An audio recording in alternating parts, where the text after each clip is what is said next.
দেশে জামায়াতে ইসলামী ও ইসলামী ছাত্র শিবির নিষিদ্ধ করা হয়েছে। এ বিষয়ে প্রজ্ঞাপন জারি করেছে স্বরাষ্ট্র মন্ত্রণালয়। এখন থেকে এই নামে কেউ কার্যক্রম পরিচালনা করলে তা অপরাধ বলে গণ্য হবে। বিস্তারিত জানাচ্ছেন রফিকুল বাশার। এখন জন্ম সনদ দিয়ে খোলো বিকাশ স্টুডেন্ট অ্যাকাউন্ট। নিজের বিকাশ নিজে কর।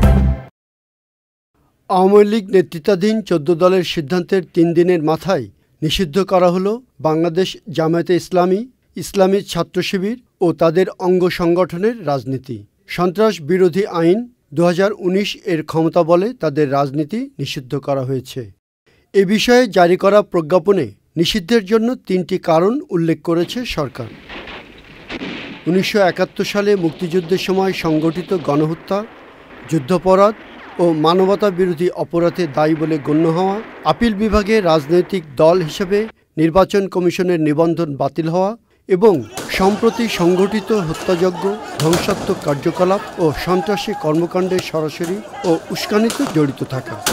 সন্ত্রাস বিরোধী আইনের 20 ধারা অনুযায়ী নিষিদ্ধ তালিকাভুক্ত সত্তার কার্যালয় বন্ধ করা হবে, ব্যাংক হিসাব ও সম্পত্তি জব্দ করা হবে, সকল প্রকার প্রচারপত্র, পোস্টার, ব্যানার, মুদ্রিত ইলেকট্রনিক ডিজিটাল উপকরণ বাজেয়াপ্ত থাকবে।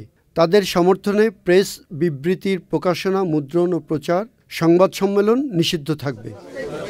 তবে দলের তৃণমূল পর্যায়ের বর্তমান সদস্য বা কর্মীদের কিছুই করা হবে না বলে জানিয়েছেন আইনমন্ত্রী।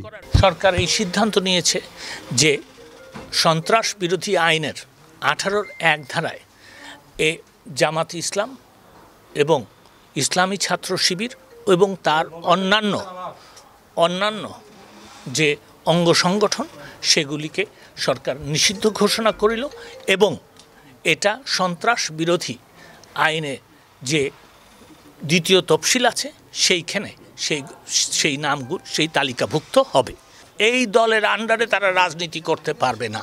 বাংলাদেশে আইন আছে, তারা যদি বাংলাদেশের কোনো আইনে অপরাধ করে থাকে অবশ্যই তাদের বিচার হবে। কিন্তু এটা যদি আপনারা বলেন গণহারে জামাতে ইসলামের যারা নতুন কর্মী, যারা 1971 পরের জন্ম নিয়েছে কিন্তু তাদেরকে বিচার করা হবে, আমি এরকম গণহারে বিচার করা হবে না। পরিস্থিতি নিয়ন্ত্রণে সক্ষম বলে জানান স্বরাষ্ট্রমন্ত্রী। আমরা যে মুক্তিযুদ্ধ করে দেশ স্বাধীন করছি না, ওদের বিরুদ্ধে তো আমরা সেই 71 থেকে যুদ্ধ করতেছি, কাজেই এইগুলো আমাদের সক্ষমতা অনেক আছে। এই প্রজ্ঞাপনের বিরুদ্ধে 30 দিনের মধ্যে উচ্চ আদালতে আপিল করতে পারবে জামাত শিবির। আইন অনুযায়ী আদালত 90 দিনের মধ্যে বিষয়টি নিষ্পত্তি করবে। Rafiqul Bashar, channel I, Dhaka.